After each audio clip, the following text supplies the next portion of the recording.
esteemed member of the Order of Mapungubwe, Nobel Peace Laureate Siphalandwe Siyaparankwe, Nelson Rolihlahla Mandela, Dr. Graça Machel, Deputy President of our country, Phumzile Mlambo Ngcuka, Ministers and Deputy Ministers, Chairperson of the Nelson Mandela Foundation, Professor Jake Schervel, Chairperson of the Organizing Committee, Professor Kada Asmal, Your Excellencies, members of the Diplomatic Corps, distinguished guests, comrades, friends, and fellow South Africans. I believe I know this as a matter of fact, that the great masses of our country every day pray that the new South Africa that is being born will be a good, a moral, a humane, and a caring South Africa, which as it matures, will progressively guarantee the happiness of all its citizens. I say this as I begin this lecture to warn you about my intentions, which are about trying to convince you that because of the infancy of our brand new society, we have the possibility to act in ways that would, for the foreseeable future, infuse the values of Ubuntu into our very being as a people. But what is it that constitutes Ubuntu? Beyond the standard and yet correct rendition, mutu ki mutu, kamutu yomungwe, umuntu ngumuntu ngabantu. The book of Proverbs in the Holy Bible contains some injunctions that capture a number of elements of what I believe constitute important features of the spirit of Ubuntu, which we should strive to implant in the very bosom of the new South Africa that has been born, the food of the soul that would inspire all our people to say that they are proud to be South African. The Proverbs say, withhold not good from them to whom it is due, when it is in the power of thine hand to do it. Say not unto thy neighbor, go and come again, and tomorrow I will give, when thou hast it by thee. Devise not evil against thy neighbor, seeing he dwelleth securely by thee. Strive not with a man without cause, if he have done thee no harm. Envy thou not the oppressor, and choose none of his ways. The book of Proverbs assumes that as human beings, we have the capacity to do as it says, not to withhold the good from them to whom it is due, when it is in the power of our hand to do it, and not to say no to our neighbor, come again, and we'll give you something tomorrow, even when we can give the necessary help today. It says that we cannot be encouraged, we can be encouraged not to devise evil against our neighbors, with whom we otherwise live in harmony. It assumes that we are capable of responding to the injunction that we should not declare war against anybody without cause, especially those who have not caused us any harm. It urges that in our actions we should not seek to emulate the demeanor of our oppressors, nor adopt their evil practices. I'm conscious of the fact that to the cynics, all this sounds truly like the behavior we would expect and demand of angels. I'm also certain that all of us are convinced that, most unfortunately, we would find it difficult to find such angels in our country, who might perhaps number no more than the fingers on two hands. It may indeed very well be that as against coming across those who can honestly describe as good people, we would find it easier to identify not only evildoers, but also those who intentionally set out to do evil. In this regard, we would not be an exception in times both of time and space. To illustrate what I'm trying to say, I will take the liberty to quote words from the world of drama. I know of none of Shakespeare's tragedies, except Richard III, that begins with an open declaration of villainy by the very villain of the play.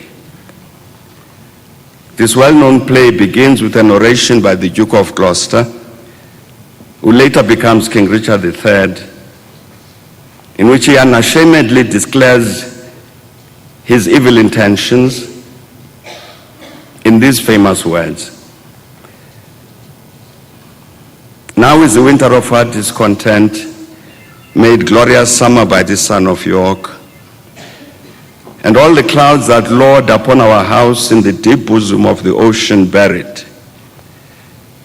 Now are our brows bound with victorious wreaths, our bruised arms hung up for monuments. And therefore, since I cannot prove a lover, to entertain these fair, well-spoken days, I am determined to prove a villain and hate the idle pleasures of these days. Plots have I laid, inductions dangerous, by drunken prophecies, libels and dreams, to set my brother Clarence and the king in deadly hate, the one against the other. This open proclamation of evil intent stands in direct opposition to the directive in the Proverbs which says, devise not evil against thy neighbor, seeing he dwelleth securely by thee. Strive not with a man without cause, if he have done thee no harm. Surely all of this tells us the naked truth that the intention to do good, however noble in its purposes, does not guarantee that such good will be done. Nevertheless, we must ask ourselves the question whether this reality of the presence of many Richards III in our midst dictates that we should accordingly avoid setting ourselves the goal to do good. Many years ago, Nelson Mandela made bold to say that our country needs an RDP of the soul, the reconstruction and development of its soul. He made this call as our country, in the aftermath of our liberation in 1994, was immersed in an effort to understand the elements of the reconstruction and development program that had constituted the core of the election manifesto of the ANC in our first democratic elections. That RDP was eminently about changing the material conditions of the lives of our people. It made no reference to matters of the soul, except indirectly. For instance, the RDP document said, the RDP integrates economic growth, development, reconstruction, and redistribution into a unified program. The key to this link is an infrastructural program that will provide access to modern and effective services like electricity, water, telecommunications, transport, health, education, and training for all our people.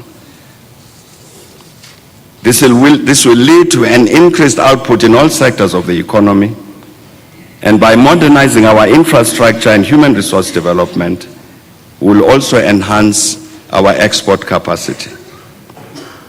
Success in linking reconstruction and development is essential if we are to achieve peace and security for all. All of these were and remain critically important and eminently correct objectives that we must continue to pursue. Indeed, in every election since 1994, our contending political parties have vied for the favors of our people on the basis of statistics that are about all of these things. all revolutions which by definition seek to replace one social order with another are in the end and in essence concerned with human beings and the improvement of the human condition. This is also true of our democratic revolution of 1994.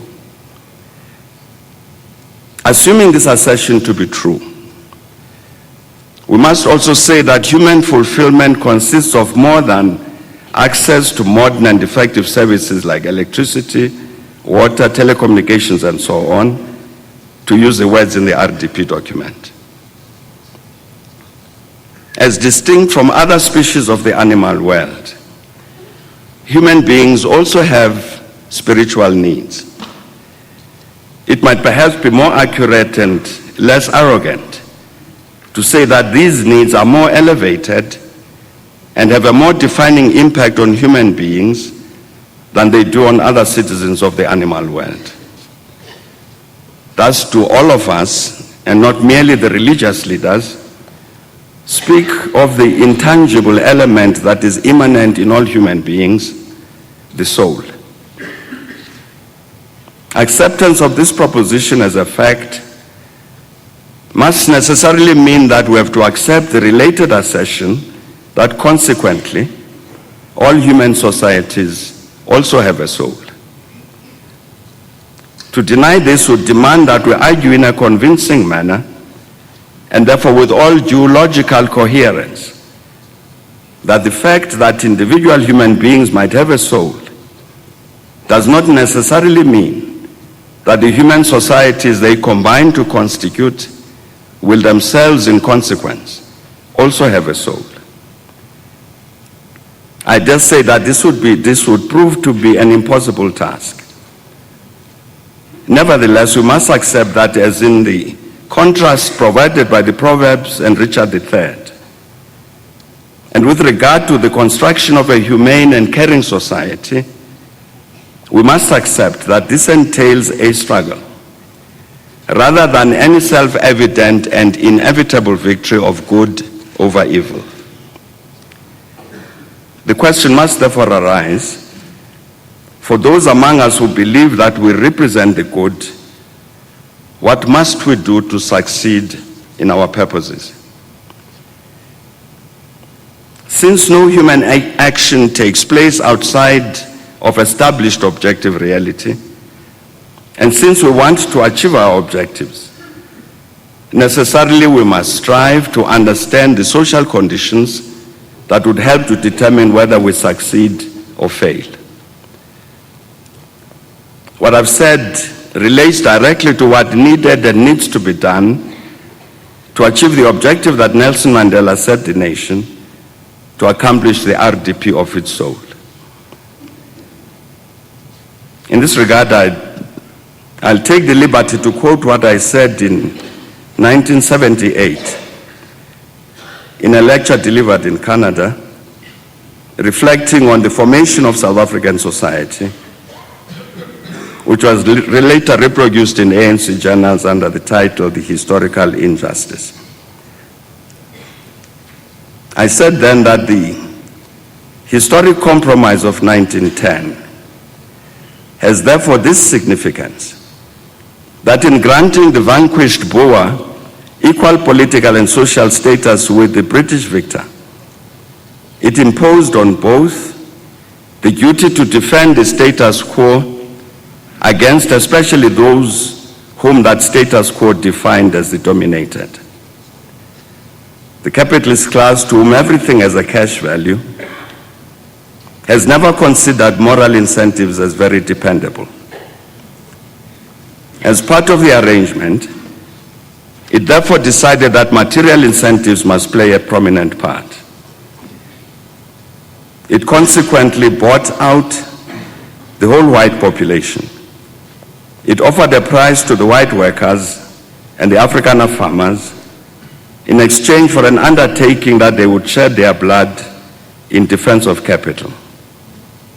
Both worker and farmer, like Faustus, took the devil's offering, and like Faustus, they will have to pay on the appointed day. The workers took the offering in monthly cash grants and reserved jobs. The farmers took their share by having black labor, including and especially prison labor, directed to the farms.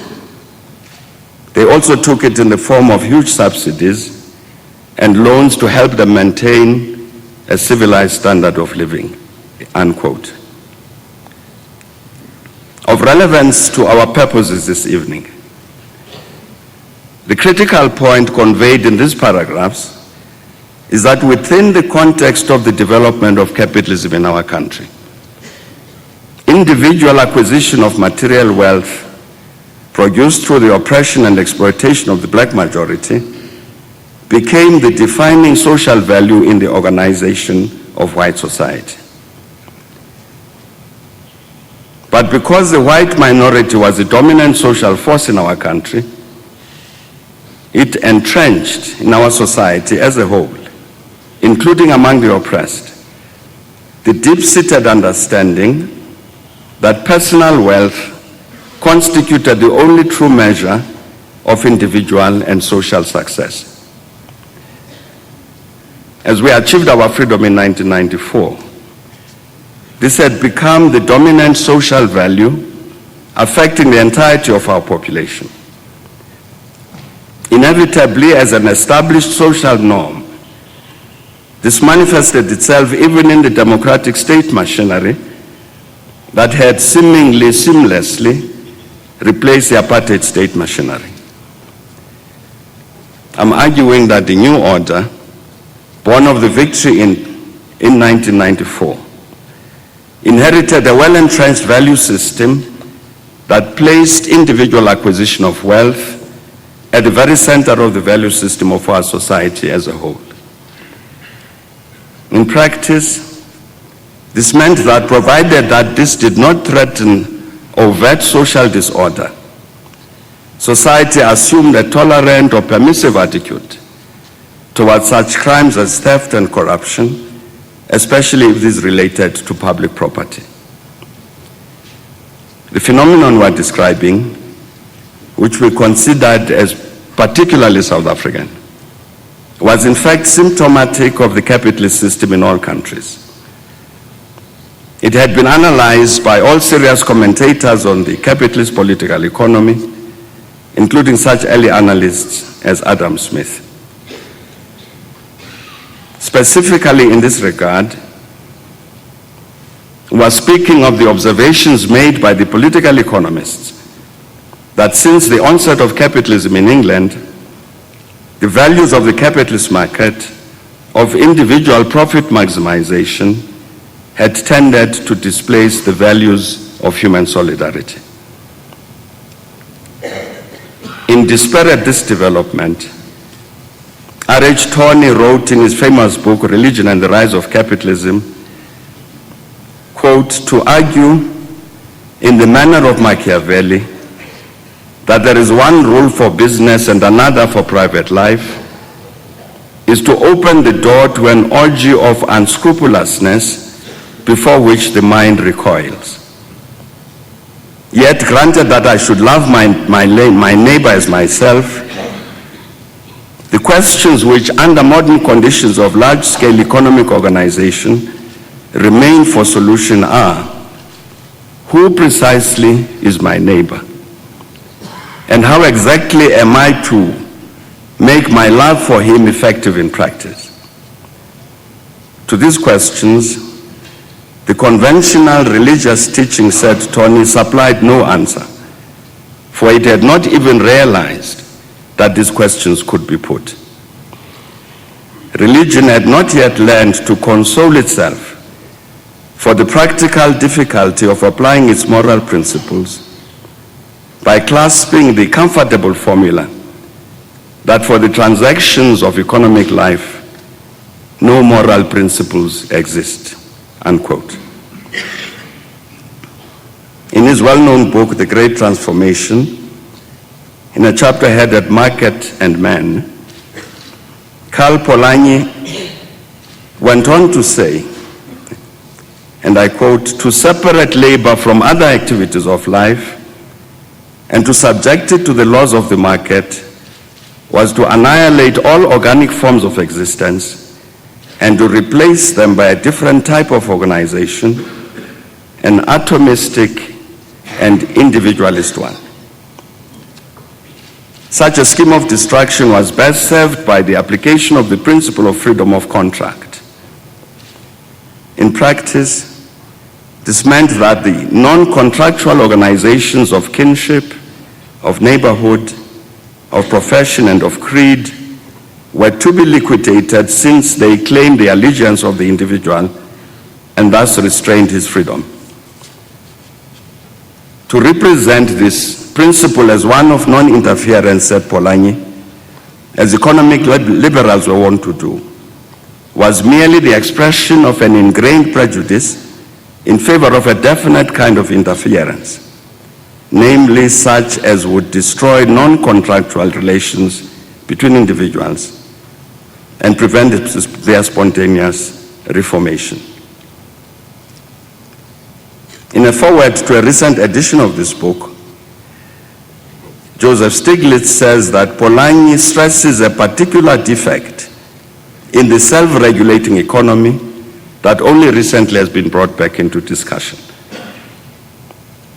It involves the relationship between the economy and society, with how economic systems or reforms can affect how individuals relate to one another. Again, as the importance of social relations has increasingly become recognized, the vocabulary has changed. We now talk, for instance, about social capital, unquote. With reference to this lecture, the central point made by Polanyi is that the capitalist market destroys relations of kinship, of neighborhood, of profession, and of creed, replacing these with the pursuit of personal wealth by citizens who, as he says, have become atomistic and individualistic.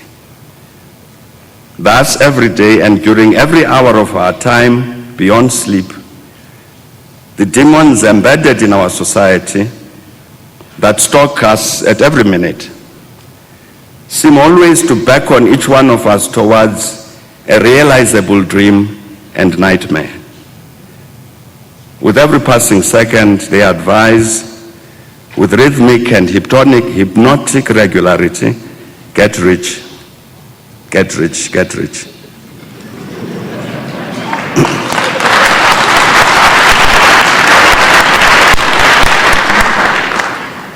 And thus it had come about that many of us accept that our common natural instinct to escape from poverty is but the other side of the same coin, on whose reverse side are written the words, at all costs, get rich.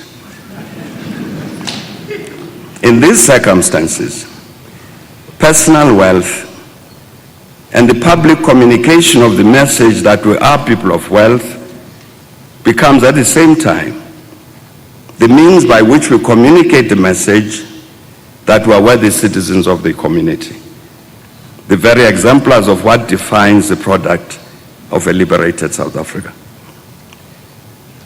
This peculiar striving produces a particular result that manifestations of wealth, defined in specific ways, determine the individuality of each one of us who seeks to achieve happiness and self-fulfillment, given the liberty that the revolution of 1994 brought to us all.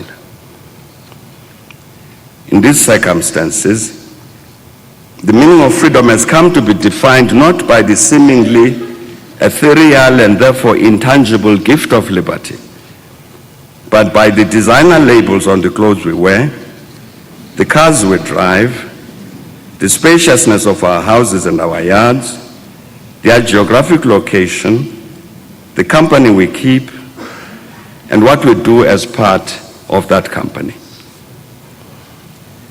In the event that what I've said has come across as a meaningless ramble,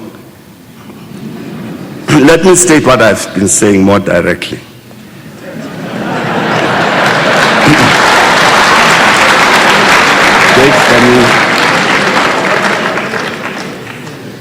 It is perfectly obvious that many in our society, having absorbed the value system of the capitalist market, have come to the conclusion that for them, personal success and fulfillment means personal enrichment at all costs and the most theatrical and striking public display of that wealth.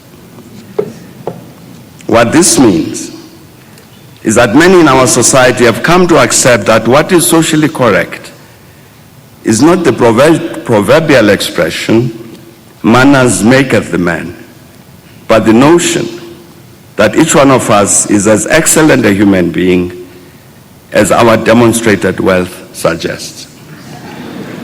Yeah.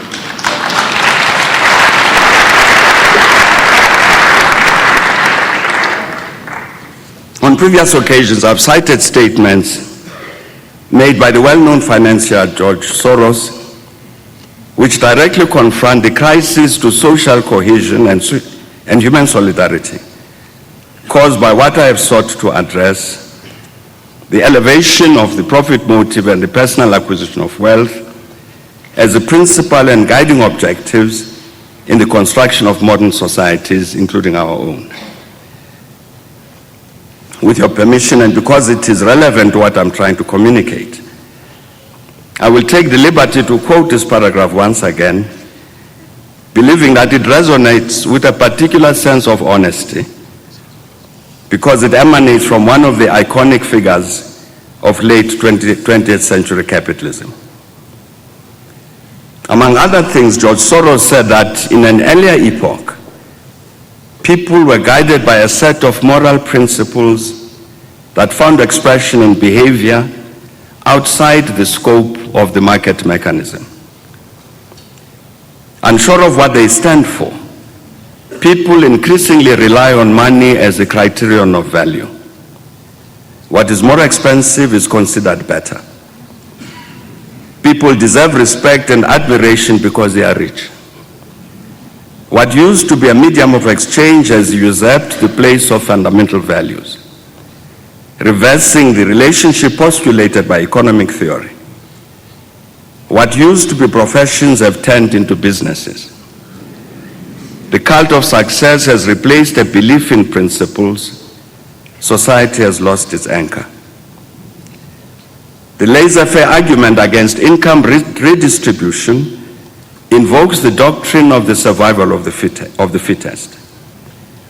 There is something wrong with making the survival of the fittest a guiding principle of civilized society. Cooperation is as much part of the economic system as competition, and the slogan survival of the fittest distorts this fact. George Soros ends by saying, I blame the prevailing attitude which holds that the unhampered pursuit of self-interest will bring about an eventual international equilibrium in the world economy. The critical concern that George Soros has expressed is what it describes as market fundamentalism. The dominance and precedence of the capitalist motive of private profit maximization, which has evolved into the central objective that informs the construction of modern human societies in all their elements. Nothing can come out of this except the destruction of human society, resulting from the atomization of society into an agglomeration of individuals who pursue mutually antagonistic material goals. Necessarily and inevitably, this cannot but negate social cohesion and mutually beneficial human solidarity, and therefore the most fundamental condition of the existence of all human beings, namely the mutually interdependent human relationships without which the individual human being cannot exist. I'm arguing that whatever the benefit to any individual member of our nation, including all those present in this hall, we nevertheless share a fundamental objective to defeat the tendency in our society towards the deification of personal wealth as a distinguishing feature of the new citizen of the new South Africa. with some trepidation,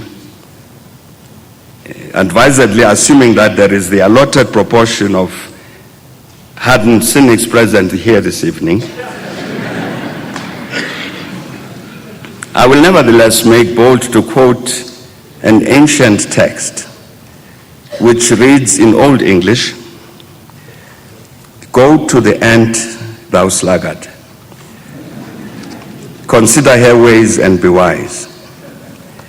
And having no guide, overseer, or ruler, provideth her meat in the summer, and gathereth her food in the harvest. How long wilt thou sleep, O sluggard? When wilt thou arise out of thy sleep? Yet a little sleep, a little slumber, a little folding of the hands to sleep, so shall thy poverty come as one that travelleth, and thy want as an armed man." I know that given the level of education of our audience this evening,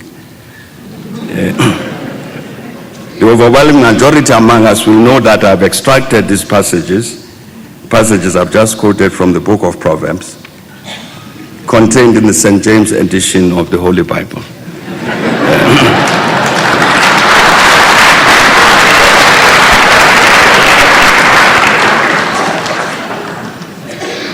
It may be that the skepticism of our age has dulled our collective and individual sensitivity to the messages of this book of faith and all the messages that it seeks to convey to all of us.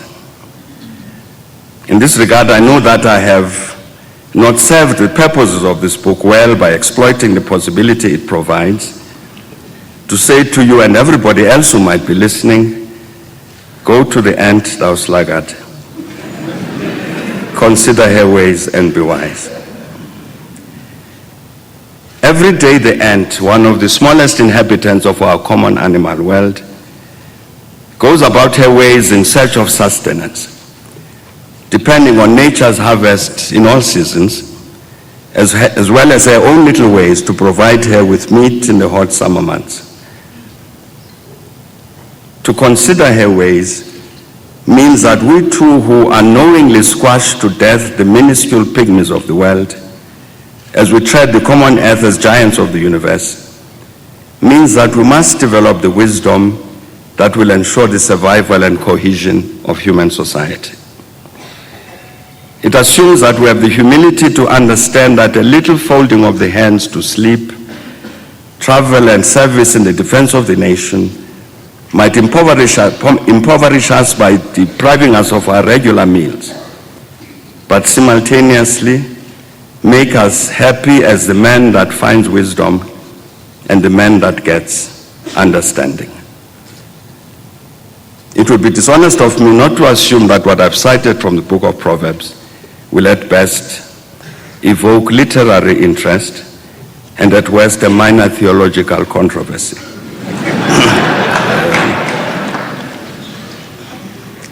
But my own view is that the prophets raise important issues, the Proverbs raise important issues that bear on what our nation is trying to do to define the soul of the new South Africa. I believe they communicate a challenging message about how we should respond to the situation immanent in our society concerning the adulation of personal wealth and the attendant tendency to pay little practical regard to what each one of us might do to assist our neighbor to achieve the goal of a better life.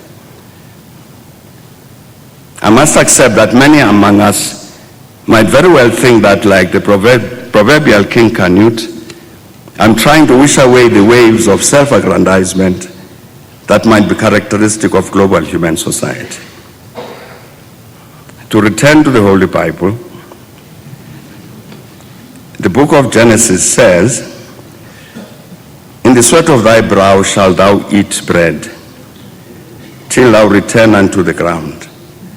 For out of it wast thou taken. For dust thou art, and unto dust shalt thou return."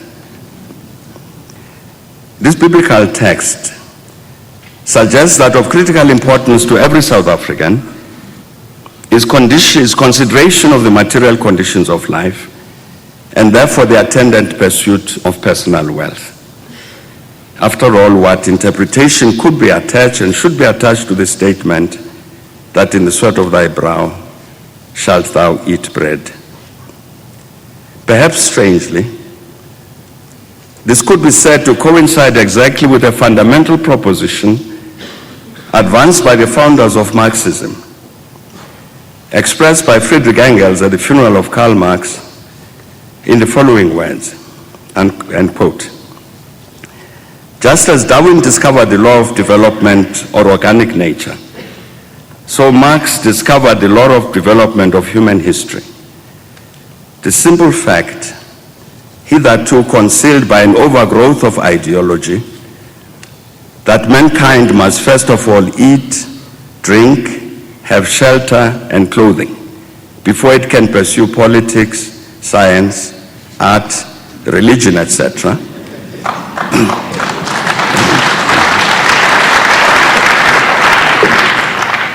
That therefore the production of the immediate material means and consequently the degree of economic development attained by a given people or during a given epoch form the foundation upon which the state institutions, the legal conceptions, art, and even the ideas on religion of the people concerned have been evolved, and in the light of which they must therefore be explained instead of vice versa, as had hitherto been the case," unquote. Putting all this in more dramatic language, Marx had said, "Man must eat before he can think." In this regard, Vladimir Lenin, the leader of the 1917 Russian Revolution, said, "Before we perceive, we breathe. We cannot exist without air, food, and drink." In the context of this lecture, and what we'll say later, we must state that Marx and Engels represented a particular point of view in the evolution of the discipline of philosophy, and were not asserting any love for the private accumulation of wealth.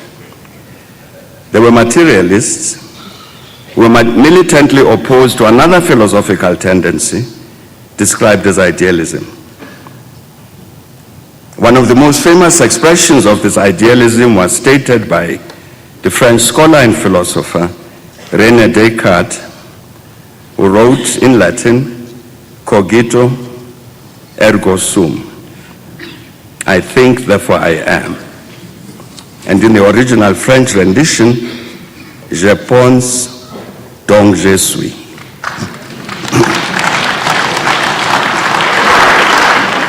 In the context of our own challenges, this idealism must serve to focus our attention on issues other than the tasks of the production and distribution of material wealth.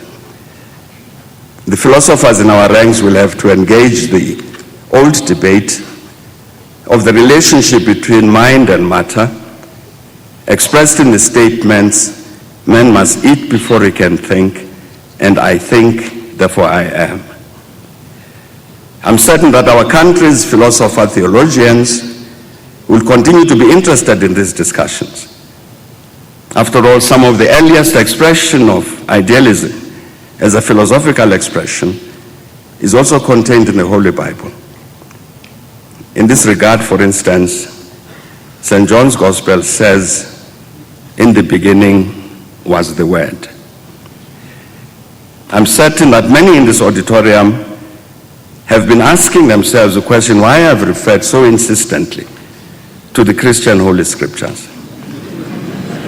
Let me explain. I'm not about to become a priest.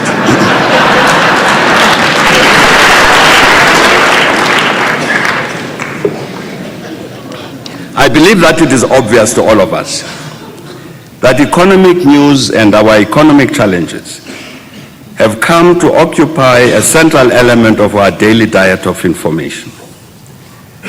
Matters relating to such important issues as unemployment and job creation, disbursements from the national budget, and expenditures on such items as education, health, welfare, transport, the economic growth rate, the balance between our imports and exports, the value of the rand, skills development, broad-based black economic empowerment, the development of the second economy have all become part of our daily discourse.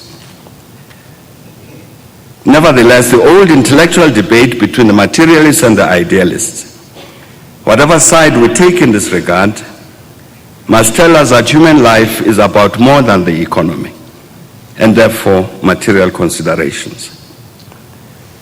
I believe that as a nation we must make a special effort to understand and act on this, because what I've said already, that personal pursuit of material gain as a beginning and end of our life purpose is already beginning to corrode our social and national cohesion. Clearly what this means is that when we talk of a better life for all, within the context of a shared sense of national unity and national reconciliation, we must look beyond the undoubtedly correct economic objectives our nation has set itself. In this context, I must say, most unfortunately, there is much trouble in the world. Much too regularly, all of us are exposed daily to news of human-made conflict and death, and the disasters caused by poverty and natural disasters. In reality, I must confess that I've hardly ever heard of conflicts caused merely by low economic growth rates, currency movements, and balance of payments problems, except to the extent that these produce a crisis in society. Currently, none of us can avoid being extremely concerned about what is happening in the Middle East. What is happening in this region constitutes a tinderbox that has the potential to set the whole world aflame. As a country and people, we surely know that the highly negative events in the Middle East are of direct and immediate concern to us as well. It seems tragically clear that here we are confronted with an impending catastrophe that is almost out of control. Nothing that has been done and said during this period of high crisis that has produced a necessary agreement which would pull humanity back from the brink of an escalating conflict that can only feed itself, leading to further fanning of the terrible fires that already seem to be burning out of control. In this regard, we must pose the question whether, even in the medium term, we are not ineluctably progressing towards a situation where the center cannot hold. I refer here not only to the serious problems in the Middle East, but to the phenomenon of social conflict everywhere else in the world. As Europe and the world sowed the seeds for the catastrophe later represented by the Second World War as in a Greek tragedy, the eminent Irish poet William Butler Yeats, like other European thinkers, sounded alarm bells that nobody seemed to hear. What he said survives today as outstanding poetry. Hopefully the warning he sounded so many decades ago will be heard today, so that by our acts of commission and omission, we do not condemn humanity to an age of extreme misery and death that could have been avoided. In an appeal to the muses, when all else seems to be failing, I take this opportunity humbly to summon from the grave an extraordinary human mind, to inspire the living to focus on the dangers ahead, and to strive to ensure that emanating from Jerusalem, the acre of the fountain of many faiths, no monstrous beast slouches out of Bethlehem to be born. Thus do I appeal that all of us, the mighty and the lowly, hear the words of the poet not only with our ears, but also with our minds and our hearts. As he spoke of, as he said in the second coming, turning and turning in the widening Gaia, the falcon cannot hear the falconer. Things fall apart, the center cannot hold. Mere anarchy is loosed upon the world. The blood-dimmed tide is loosed, and everywhere the ceremony of innocence is drowned. The best lack all conviction, while the West are full of passionate intensity. Surely some revelation is at hand. Surely the second coming is at hand. A shape with lion body and the head of a man, a gaze blank and pitiless as the sun, is moving its slow thighs, while all about it, real shadows of the indignant desert beds. But now I know that 20 centuries of stony sleep were vexed to nightmare by a rocking cradle, and what rough beast, its hour come round at last, slouches towards Bethlehem to be born. I believe that for all of us to ensure that things do not fall apart, we must, in the first instance, never allow that the market should be the principal determinant of the nature of our society. We should firmly oppose the market fundamentalism which George Soros has denounced as a force that has led society to lose its anchor. Instead, we must place at the center of our daily activities the pursuit of the goals of social cohesion and human solidarity.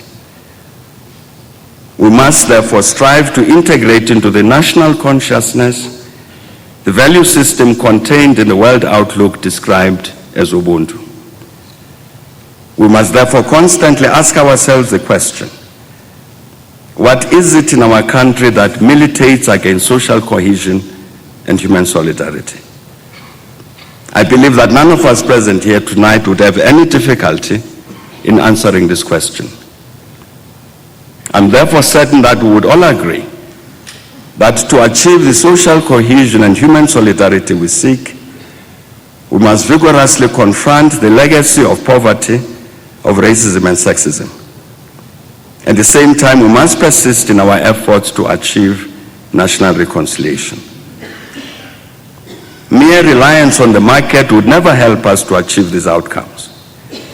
Indeed, if we were to rely on the market to produce these results, what would happen would be the exacerbation of the deep-seated problems of poverty, of racism and sexism, and a retreat from the realization of the objective of national reconciliation.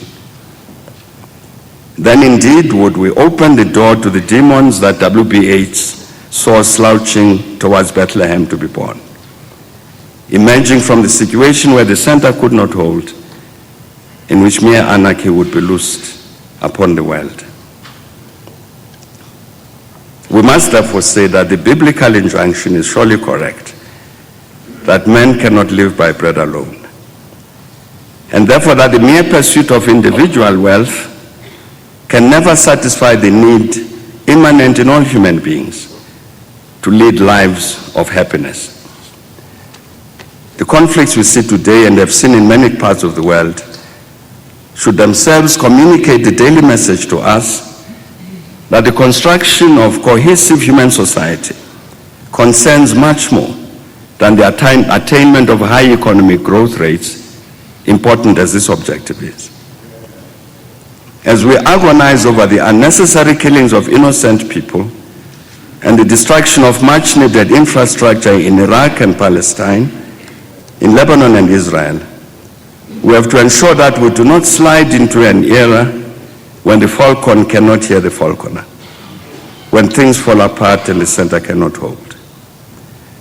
Indeed, as we South Africans grapple with our own challenges, billions of the poor and the marginalized across the globe see the world ever evolving into a more sinister, a cold and a bitter place. This is a world that is gradually defined by increasing racism, xenophobia, ethnic animosity, religious conflicts, and the scourge of terrorism. In this context, we have seen the rise of right-wing formations of racism, of xenophobia, and religious intolerance in France, in Germany, in Holland, in Russia, and many other European countries. This, in part, is a reaction to the relentless development of complex and varied forms that societies are ineluctably assuming due to the processes of globalization.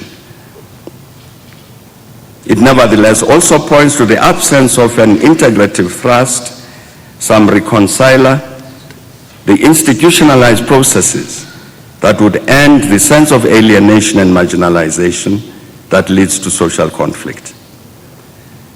Indeed, even in these developed societies, rising levels of poverty and insecurity have invariably conspired to fertilize the ground from which germinates ignorance about the other and portend a bleak future for the prospect of what has been called a dialogue among civilizations.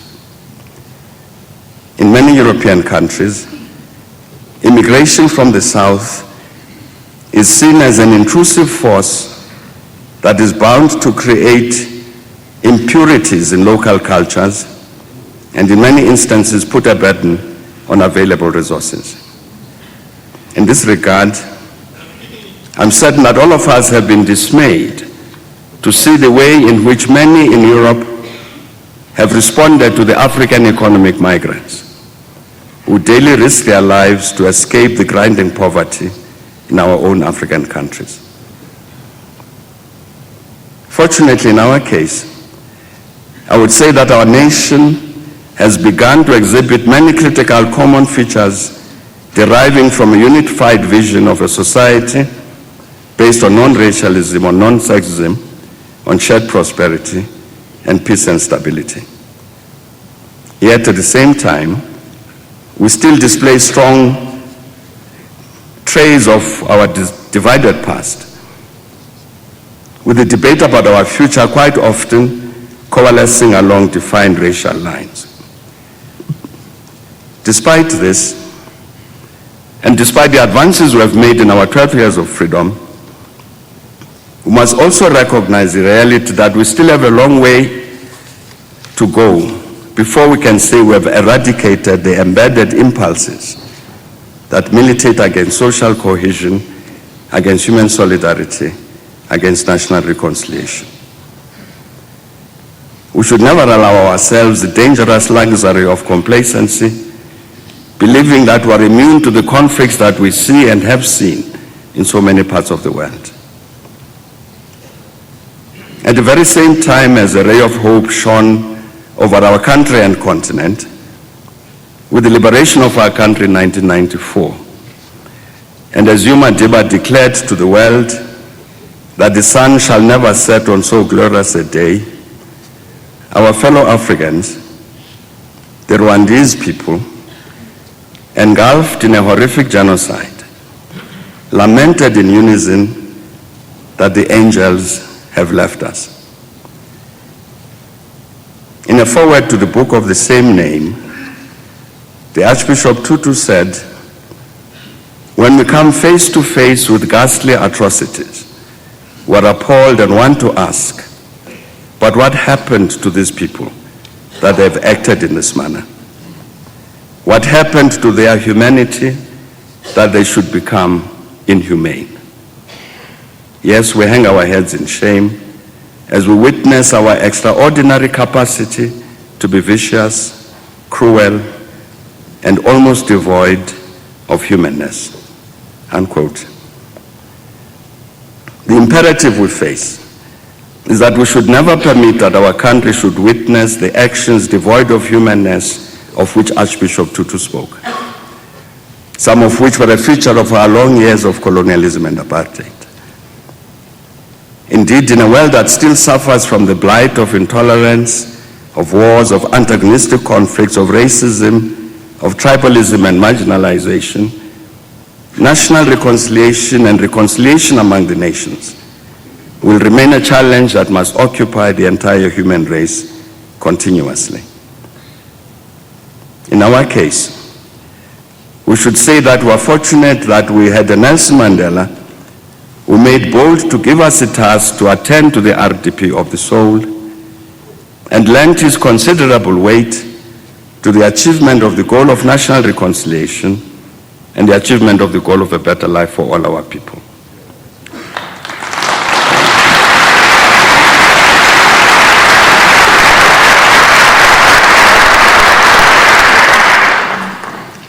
10 years ago, Madiba traveled to the Republic of Congo to assist the people of the then Zaire and now the Democratic Republic of Congo to make peace among themselves. In this regard, he was conscious of the task we share as Africans to end the conflicts on our continent, many of which are driven by the failure to effect the RDP of the African soul, to uphold the principles of Ubuntu, consciously to strive for social cohesion, human solidarity, and national reconciliation. Tomorrow, the people of the DRC will go to the polls to elect their president and members of the National Assembly. Everything points to the happy outcome that these democratic elections, the first in more than 40 years, will produce a result that truly reflects the will of the people of the DRC. We must therefore say that we have arrived at a proud moment of hope for the DRC and Africa, and wish the sister people of the DRC unqualified success.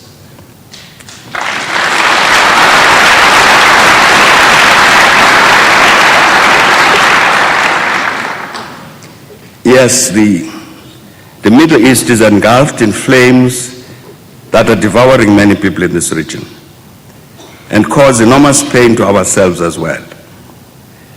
But this we can also say, difficult as it may be for some fully to accept, that what the people of the DRC have done and will do is also helping to define a world of hope, radically different from the universe of despair which seems to imprison the sister peoples of the Middle East. I can think of no better birthday present for Madiba than tomorrow's election in the DRC. And no better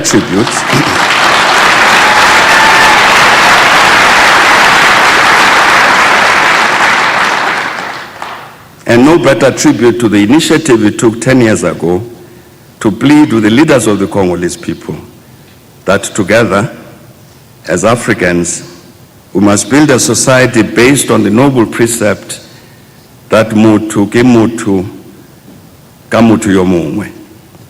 Umuntu ngumuntu ngabantu. Once again, a happy birthday, Madiba, and thank you very much.